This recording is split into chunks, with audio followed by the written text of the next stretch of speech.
Today we're going to be chatting about step over versus step through frame styles and helping you make the best decision for your riding style. Stay to the end for a fun fact about traditional naming conventions. Speaking of those naming conventions, we no longer call this a girl's bike or this a boy's bike. It's 2024 and we've got a lot of reasons why people of all shapes and sizes can ride either model. One of the reasons to consider a step over versus a step through would be frame strength and rigidity. That top bar adds a bit more robustness, if you will, to the frame. Now, traditionally, a step over is going to be better for higher weight load capacities and things like that. More and more, though, we're starting to see step throughs come out with a reinforced frame like our Ultra Duo 4 here that have also upped the carrying capacity there. So keep an eye on that when you're checking out frame styles. Another thing to consider when looking at step over versus step through is range extender compatibility.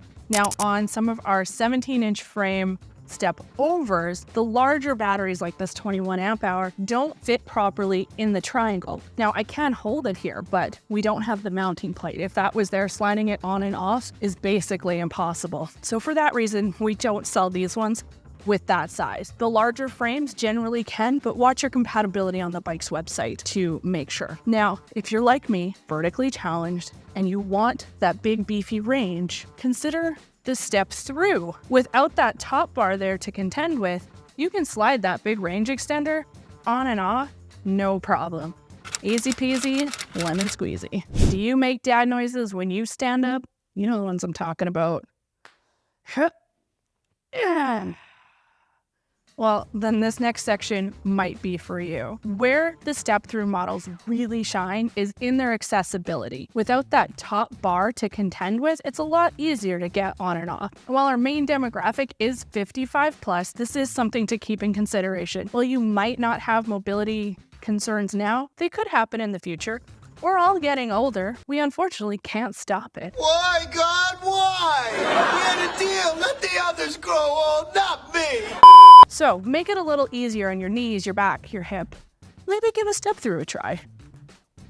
The step through also offers a bit more size options for some of us less than tall folks. For instance, I'm 5'4" with a 29-inch inseam. And while I can technically ride the 17-inch step over, my inseam is right at that crossbar, so it's not very comfortable. Whereas on the step through, no crossbar to contend with, and I can ride the 17 quite comfortably. However, my own personal bike, just an Ultra Duo, is the 18-inch frame because just without that bar, I was able to size up. So keep an eye on that and also go with what you're comfortable. Not everybody wants to go with the bigger bike just because they can. In fact, we often recommend sizing down if you're kind of in the middle. Now, are you ready for that fun fact I promised you from the top about why this was called a men's bike and this was called a women's bike? A lot of people ask me this, particularly in the showroom, and they're a little confused about why the one with the top bar, which is a little more dangerous for folks with external plumbing, was the men's bike. Well, it goes all the way back to the invention of bicycles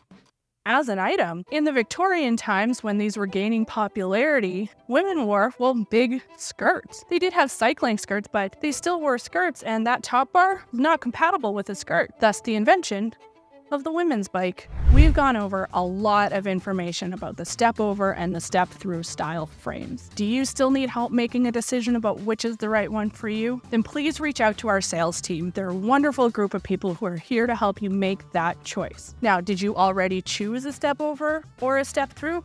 Let me know why in the comments. I'd love to hear about it. And while you're there, go ahead and like and subscribe to keep up with all things e-bike.